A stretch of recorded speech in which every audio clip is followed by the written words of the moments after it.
Téhéran, je vous le disais, théâtre de nouvelles explosions. Ce soir, on retrouvera sur place à 23h, heure de Paris, Siavash Ghazi, notre correspondant.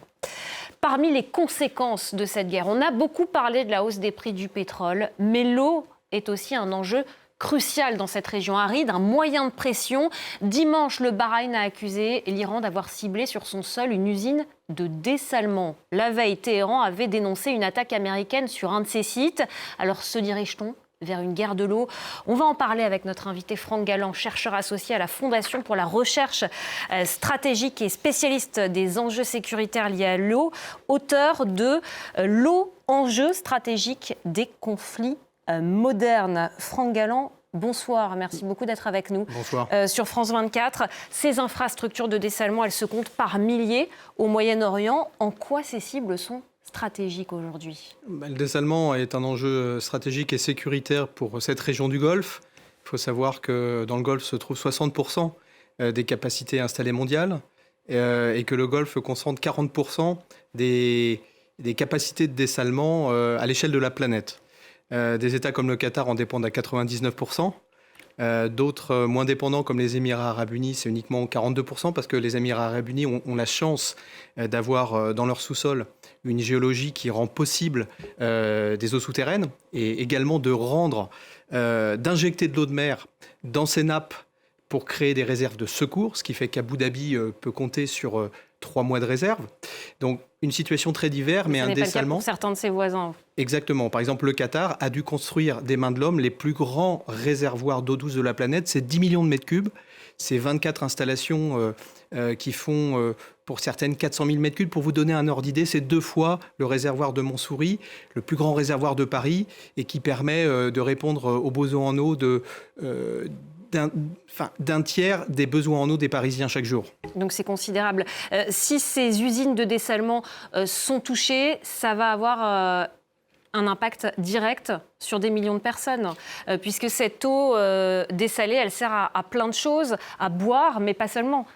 Entièrement, ce qui s'est passé dimanche matin à Bahreïn est clairement un franchissement de seuil. C'est une violation des conventions de Genève, des protocoles additionnels de 1977, qui n'ont jamais été ratifiés d'ailleurs par l'Iran. Donc c'est un crime de guerre de toucher... C'est un crime de guerre, c'est une violation des conventions de Genève. Est-ce que ces protocoles additionnels disent qu'on n'a pas le droit de frapper des infrastructures essentielles à la vie des populations, en particulier l'eau potable? Donc vous le disiez, ces installations de dessalement sont essentielles pour l'alimentation en eau des populations, pour les hôpitaux, pour soigner les blessés, civils et militaires, pour les dialyser, également pour un secteur économique essentiel au Moyen-Orient, qui est celui du pétrole. Il faut de l'eau pour extraire des barils de brut, il faut de l'eau pour raffiner des barils de brut. Mais ce qu'on ne dit pas aussi assez, c'est qu'il faut de l'eau pour refroidir des centres de données. Donc pour faire fonctionner les smartphones, pour faire fonctionner l'intelligence artificielle. Donc l'eau est plus que jamais cruciale dans cette région du monde. Et ce qui est en train d'arriver en raison de ce conflit de haute intensité, prend ces infrastructures hydrauliques comme cible. Mais ce qu'on peut craindre également... C'est une manière de faire pression sur ces pays, parce que sans ces usines de dessalement, ces pays ne peuvent plus fonctionner. Sauf, vous l'avez dit, les Émirats arabes unis qui ont d'autres réserves. Mais ça n'est pas le cas... Alors, si les stations de dessalement sont touchées, soit directement, soit en raison, par exemple, de marée noire, même si ce qu'on appelle les intakes, c'est-à-dire ces grands aspirateurs à haute mer qui permettent de faire fonctionner les stations de dessalement, sont très profonds aujourd'hui, à 20-25 mètres de profondeur. Mais en tout cas, si elles sont ciblées directement, bien évidemment, ça aura des conséquences, mais elles peuvent être aussi ciblées indirectement. Si des infrastructures électriques sont touchées, pour faire fonctionner une station de dessalement, par exemple, pour dessaler 1 mètre cube d'eau, c'est 3 kWh. Pour transporter cette eau dessalée jusqu'à Riyad, par exemple, pour alimenter Riyad qui était très loin des côtes, on transporte cette eau, c'est 1,5 kWh par mètre cube d'eau transportée pour 100 km.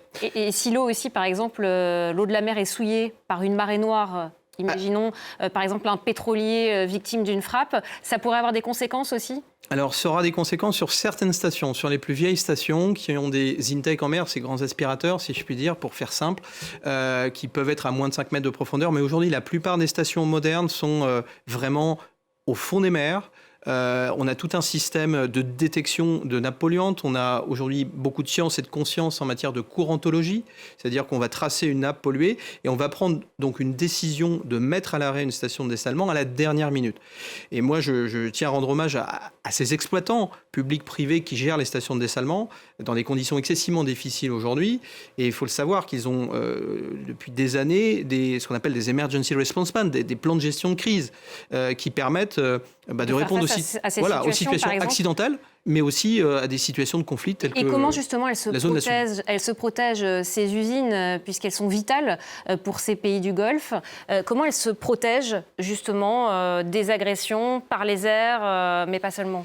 Alors, sans trahir de secret, je pense qu'aujourd'hui, à l'heure où on se parle, ces stations vitales sont protégées par des batteries antimissiles, par exemple, sont protégées, entre guillemets, militairement, sur tout ce qui est contrôle d'accès, parce qu'on peut craindre aussi des situations de sabotage. Et je vous l'ai dit, contre des situations de marée noire, là, il y a des protocoles de réponse opérationnelle qui permettent de mettre en place des barrages à jupes lestées, de mettre en place des moyens absorbants, et encore une fois, de suivre toute progression d'une nappe, grâce notamment à des expertises françaises, comme celle du CEDRE, on le dit pas assez souvent. C'est un centre basé à Brest, spécialisé dans la détection et la réponse aux pollutions marines. Les gens du CEDRE sont à même de suivre par modélisation une pollution qui progresse dans le golfe Persique, qui, rappelons-le, est une mer fermée, avec assez peu de courant.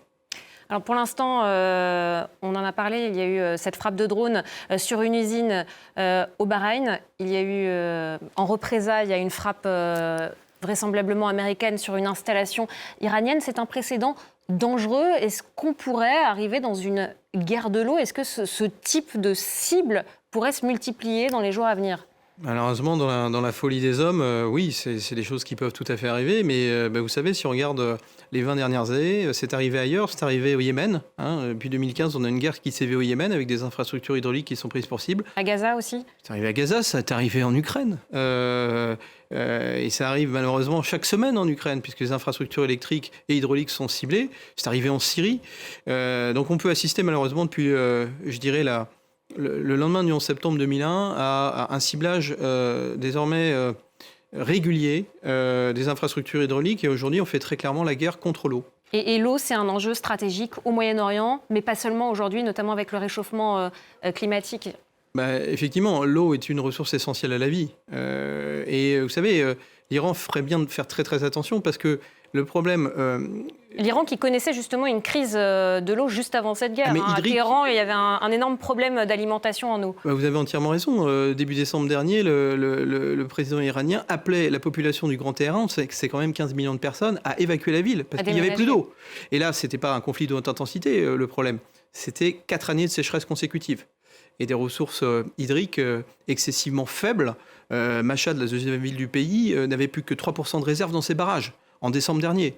Donc l'alimentation en eau de l'Iran est excessivement fragile et il s'en faudrait de peu pour que la coalition israélo-américaine annihile complètement les ressources hydrauliques iraniennes. Merci beaucoup Franck Galland. Merci d'avoir été avec nous sur ce plateau pour nous parler des enjeux de l'eau dans ce conflit. Je rappelle que vous êtes chercheur associé à la Fondation pour la recherche stratégique, spécialiste des enjeux sécuritaires liés à l'eau.